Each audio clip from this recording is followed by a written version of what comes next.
that.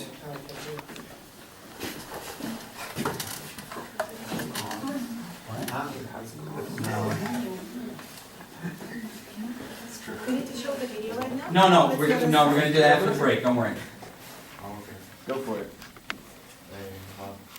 To start, we'd like to present the pros of second language acquisition.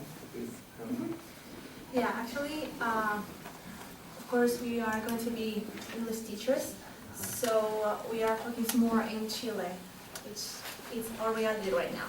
So, in the first point of pros, it's a strengths-based model that demonstrates the students' abilities. We think that it's so important because actually in our case, well actually in my case, when I started to learn how to speak in English, my base of English was so bad. But then when I started to learning how to speak in English, of course, I noticed that I had more abilities than I thought before. So I think this is so important for students, especially when they are studying in vulnerable schools, because they don't have like a so close relationship with their parents or something like that, because they can notice in that part that they have more abilities than they thought before. So it's actually, I think it's a motivation for them to start to learn more things and increase their own knowledge in English. Yeah. I'm going to talk about the second point, that is students in bilingual programs are more likely to further develop others' abilities such as concentration, knowledge, and motivation. But I'm going to focus on motivation because motivation is the powerful force that the student had to have to try to learn the second language, in this case English, because the motivation governs the ability to the student to communicate and have to get and try to get the ability to have the skill and sorry. Take a breath. Just bring it in, don't worry. Because with the ability to communicate, the student have to make friends and have to feel represent the sorry. But in general, I want to say that the motivation is a positive thing, because if in the last part we are going to talk the cons, but I want to say the anchory is an inhibitor of the second language acquisition in this case. Anxiety? Yeah, anxiety. Anxiety. And in another point, a study said that Chilean students, when they have the skills like reading and speaking and writing in a positive way, they feel comfortable and they take risk to communicate with other people. In this case, when the students have the confidence to communicate with a foreign people or a native speaker, they feel good in this case. So they have the motivation to still getting knowledge about the second language. In this case, what is English? Okay. I'm going to talk about the third point, that more than learn other languages, the students learn about other cultures. And this always happens when we see similar words, and we start to ask why these words are exactly the same in English as in Spanish, for example. And we start to looking for the answer, and we find that the old historical theme, and obviously when we go there, we can find about the invasions and how the English has been transforming in what is it right now. We can realize, we can also realize that the influence that the other cultures had to the language, as the French, because the 70% of English is based on the French. So, and the other cultures are Celtic, Normandis, etc. So right now we are going to talk about the cons of second language acquisition. Well, the first point is the students' lack of motivation to learn English because they are not familiar with it. This is so common problem here in Chile. In my practice, for example, I had a lot of students who said to me, but why I need to learn English if I never use it? And that's true. That's true because they use English just in the classroom, but then when they went outside, they start to speak Spanish with the rest of the other teachers, with their classmates. So it's like a normal problem at the moment when we are teaching English in a school. So I think one of the things that we can use for trying to avoid those problems is trying to use another type of methodology, more dynamic thing, in order to they feel a little bit more comfortable at the moment when they are learning another language as English, because we know that Spanish and English are so different from each other. But we can use some other things to create a comfortable space, and of course the students can learn in a better way English.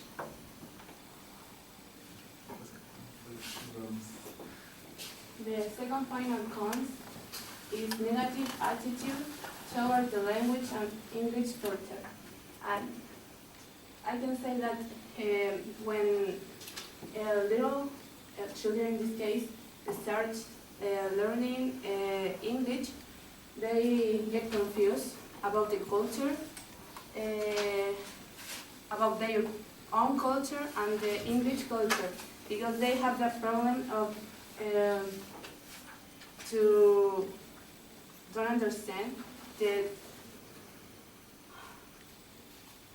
similarities that they have. But in this case, we can say that the people, students, start to say bad things about the culture, the English culture in this case.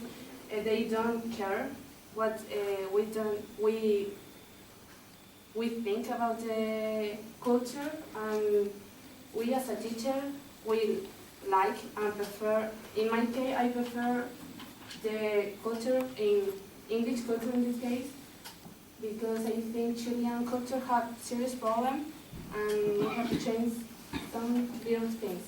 Another cons that I'm going to talk about is the increase of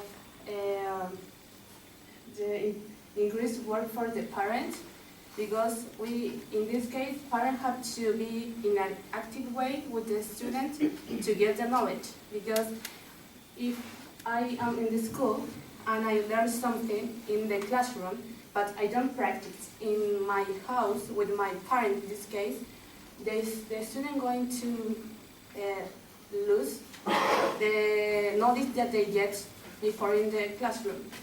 So another thing is the slower to learn languages for part of the student, because we can say that monolingual people have to focus only in one language.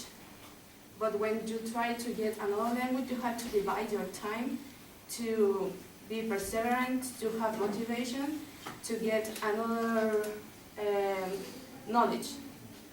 So I think that is a point that we have to know, that when we are a bilingual, you can divide, you have to divide your time in both things, in two things. So I think that when we are learning something, we lose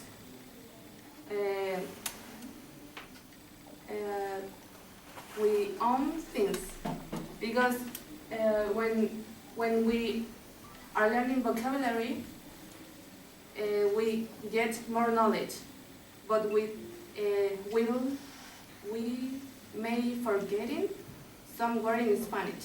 So I think that is a problem with the students, because we know that they have motivation to learn the language, but they are losing others things that is important.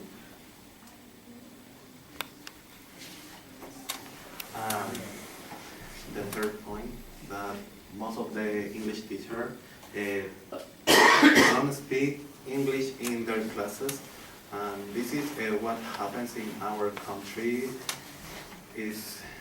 I think that is a bad of the society, because we don't have the culture of English. We just have the culture of the party of English, of Halloween and all this stuff.